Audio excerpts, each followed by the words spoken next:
responsible manner. Will our city secretary please call roll? Councilmember Grant, he did inform us he would not be available. Councilmember Apodaca, Here. Councilmember Joe Salazar, Here. Mayor Pro Tem Aldridge, she also let us know she wouldn't be available. Councilmember Martin, Here. Councilmember Hernandez, Here. Mayor Pierce. Here. We have a quorum. Item 5, citizens' participation. We have no one signed up this morning.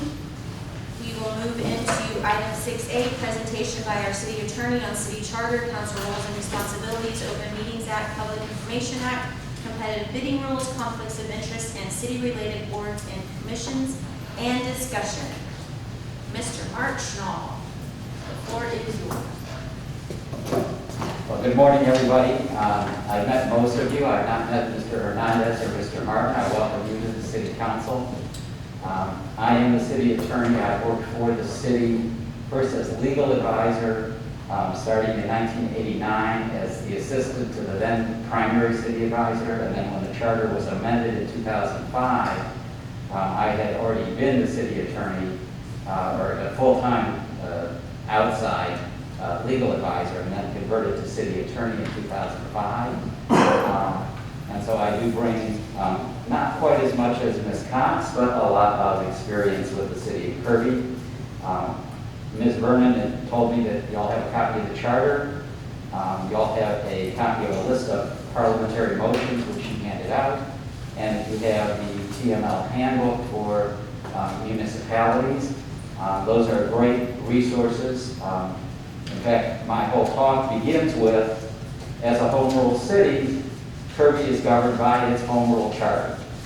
The charter covers such matters as how many people are on the city council, the mayor and what the mayor's role and powers are, how vacancies in the council are filled, what's the quorum for a meeting, the appointment and role of the city manager, local election rules, financial administration matters, and a lot more in 20-some pages of a charter that is periodically reviewed by a citizen committee with an election held on any changes that might be recommended from that process. So it is not a static document. It's a document that does change and is adaptable to current and future circumstances. When Ms. Cox was asked to take the roll this evening, or this morning, she read everyone's name. That's standard at our meetings. The quorum for a regular meeting of this council is 4. And as I'll say in a minute, why that's important. As a home rule city, Kirby has a lot more flexibility in actions it can take, more flexibility than a general law city. A home rule city is limited only by not being able to take action contrary to a state law, whereas a general law city can only take action if it's authorized by some law or other rule.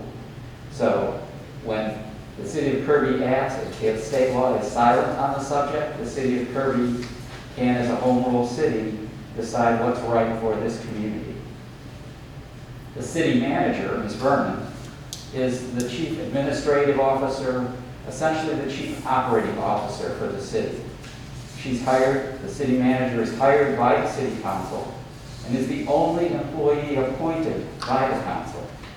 Council members should therefore contact the city manager about personnel matters rather than dealing directly with city staff, except under very limited circumstances.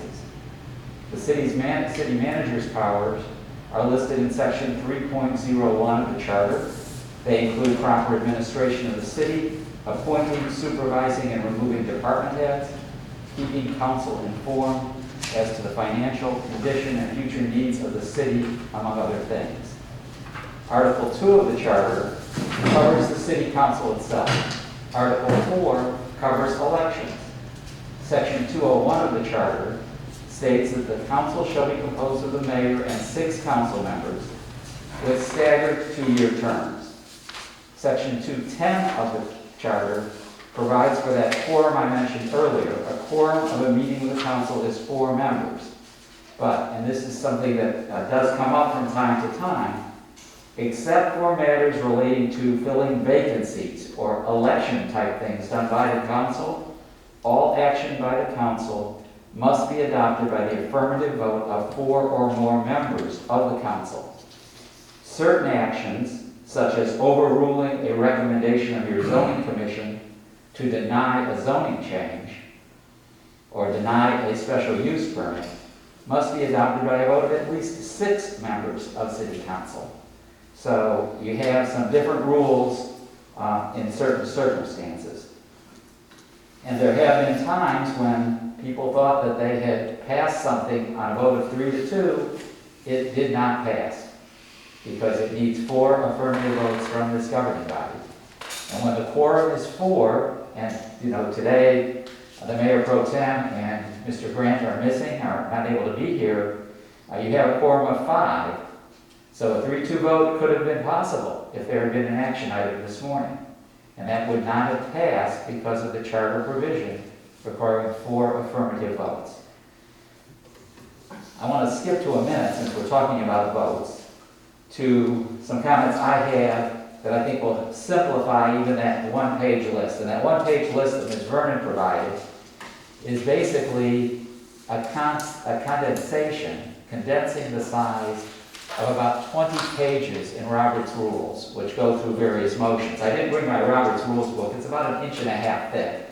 It's really small, but it's 1.5 inches thick. And it's over 600 pages. And that list that Ms. Vernon provided does have probably every motion that would most likely come up before this council, and a few that never will. Maybe more than a few that never will. I wanted to take a few minutes just to talk about 6 motions which I have heard the most at council meetings, so that you get an idea of what they sound like and what they are and what they mean. Going with just a little bit more depth in one sentence or two beyond what's on the sheet that Ms. Vernon passed out. For action to be taken, it has to be on the agenda, and the agenda must say that action is possible. And then a motion needs to be made, and in almost every case before city council, the motion has to be seconded. And then it's followed by discussion, again in most cases. There should only be one motion pending at a time. Sometimes it's easy for Councilman A to make a motion, and you talk about it, and Councilman B says, well, I'd like to make a motion to do this. Well, that second motion is out of order until the first motion is dealt with. It can be dealt with by tabling it, it can be dealt with by voting on it and either passing it or failing it, but that first motion does need to be disposed of before you can go to a second motion, unless it's a motion to amend or table that first motion. So, keeping that in mind, here are the 6 motions that I think you'll probably be dealing with most as a governing body. The first motion is simple: take action. I move to adopt ordinance number 6, authorizing the city to enter into a contract with Mr. Smith for doing something in the city. Once seconded, there can be a discussion on the motion, but if there is no second, the motion fails for lack of a second. Ultimately, after discussion, the council votes on the motion.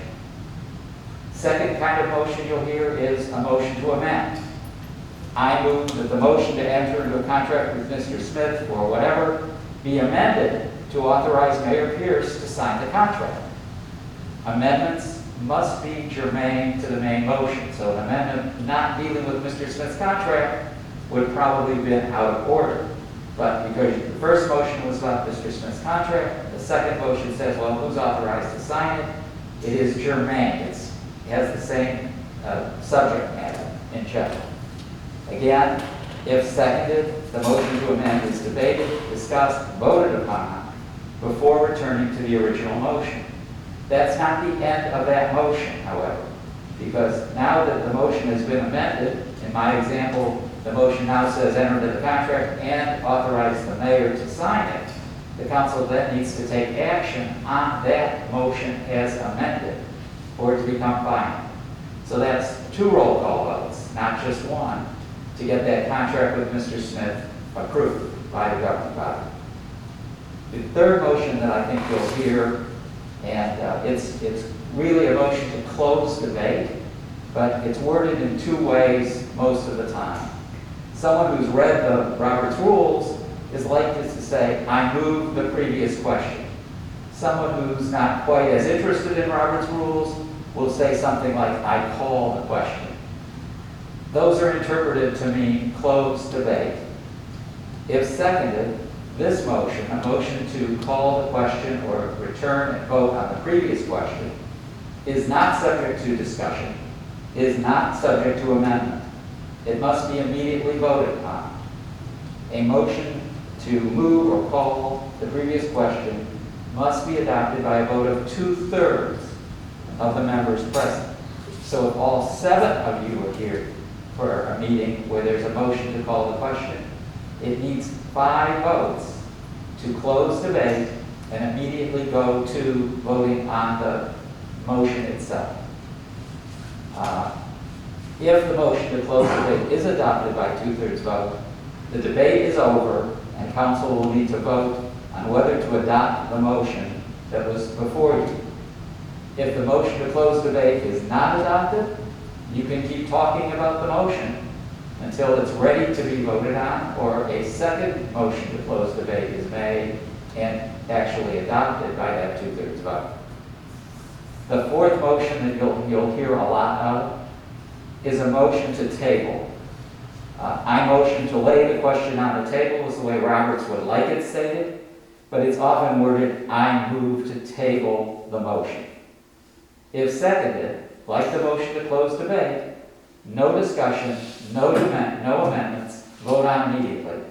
I have been at dozens of meetings where someone makes a motion to table and another member of the governing body wants to talk about it. And I have to gently remind the council, no discussion on a motion to table. The mayor is nodding her head. I think I have done that in this room once or twice. So the motion to table requires only a majority vote. 7 members of the governing body present, 4 vote to table, it's tabled. The adoption of a motion to table ends the consideration of the item at that meeting. The subject can be placed on a future agenda. A motion to reconsider that is possible. It needs to be made by someone who voted for it in the first vote at the